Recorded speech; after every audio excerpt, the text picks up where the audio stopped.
Now, you're about to hear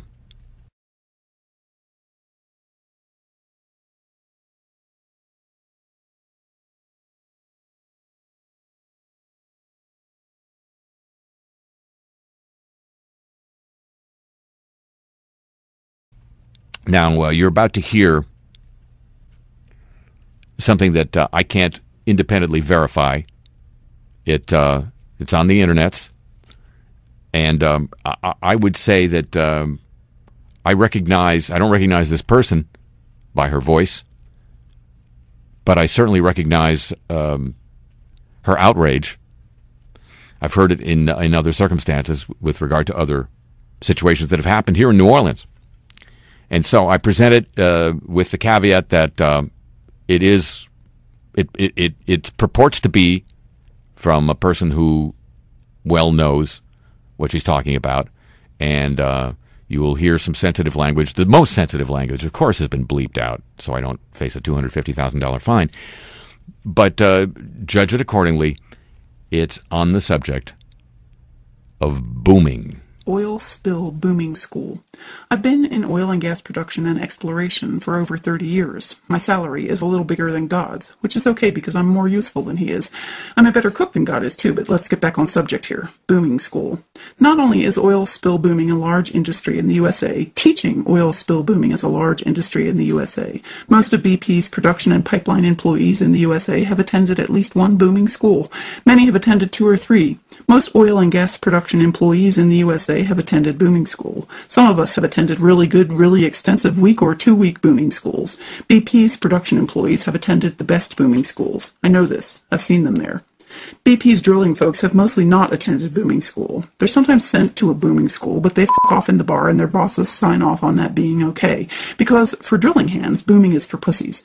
This is a generalization. Not all drilling hands think that, but most of them do, and I guarantee BP's drilling executives think that booming is for pussies, and that's if they think about booming at all, or even know what it is. That's not so shocking. In the major oil companies, there are likely a few drilling executives that don't even know what drilling is. I'm not kidding. There's good BP drilling people who would, in private, back me up on that.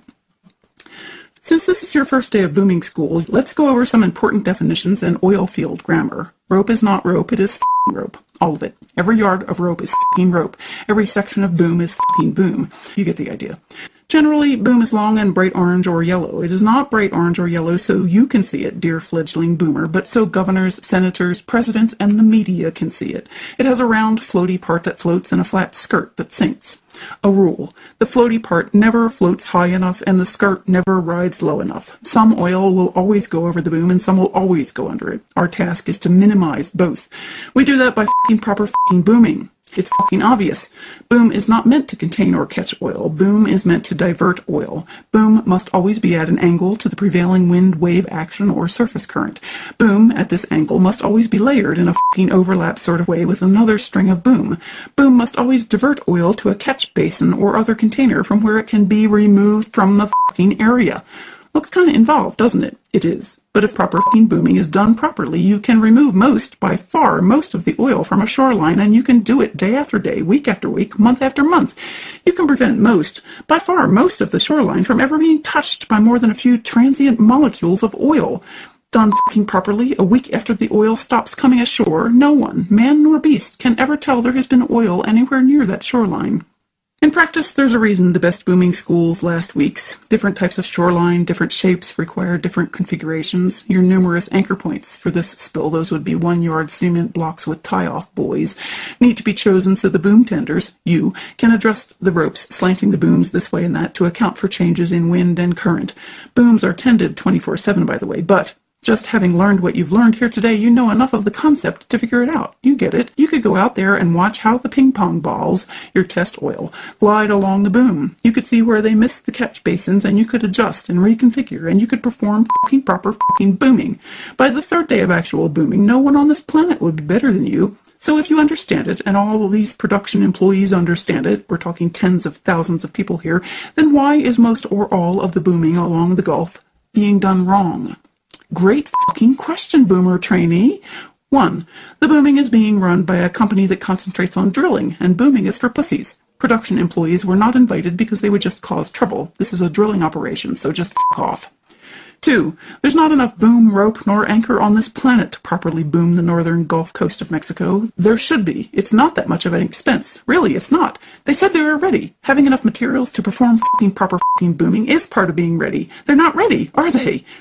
3. Governors, senators, presidents, and most of all the piece of media don't know what proper booming looks like. So you can lay a single line of neon glow orange boom out parallel to the shore for miles, with anchor points every quarter mile to where a good part of it washes up onto the shore like a huge dead orange nightcrawler, and they won't know the difference. Where it manages to stay off the bank, a little 2-foot chop you would let your kids frolic in will send all the oil either over or under it. All the oil. On the shore, in the reeds, on the beach, in the nests, oil. So what? It's not going to make CNN send a single correspondent to booming school, is it?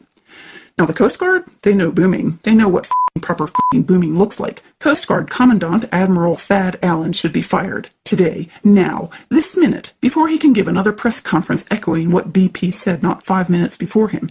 Then he should be court-martialed and sent to prison before BP can give him a job. He's a shameless piece of shit.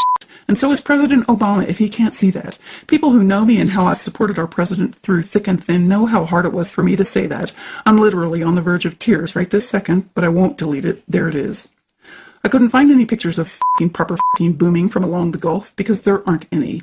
Note, all media contacts, please consult actual booming experts. There are about 100. If you can't find one in time for your show tonight, you're a bad journalist. Now, finding one that's not afraid of BP, that might be a challenge, but you're up to it. Boom. Let's take the example of boom.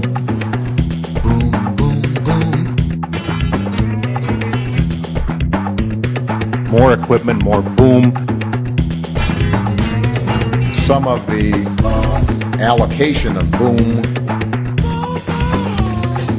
hasn't been as nimble as it needs to be.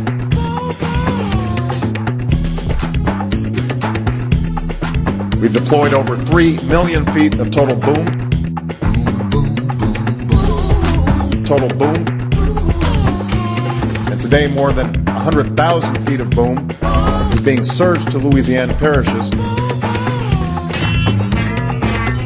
This is what I wake up to in the morning, and this is what I go to bed at night thinking about. Total boom. Boom. Boom. Boom. Personally, I'm briefed every day, and I understand that. Pre-deploying boom would have been the right thing to do. Making sure that there's boom right there in the region. More needed to be done, and more needs to be done. So what you've got is a whole bunch of boom. Well, let me just make the point that I made earlier. Boom. Boom. Boom. So my attitude is the boom would be right there ready to grab. But that's not what I care about right now. What I care about right now is the boom. Boom. Boom. Boom. Right there in the region. Boom. Right there in the region. Boom. Right there in the region. Boom. And that's why when I went to the Republican caucus just this week, I said to them, boom. Did you plug the hole yet, Daddy?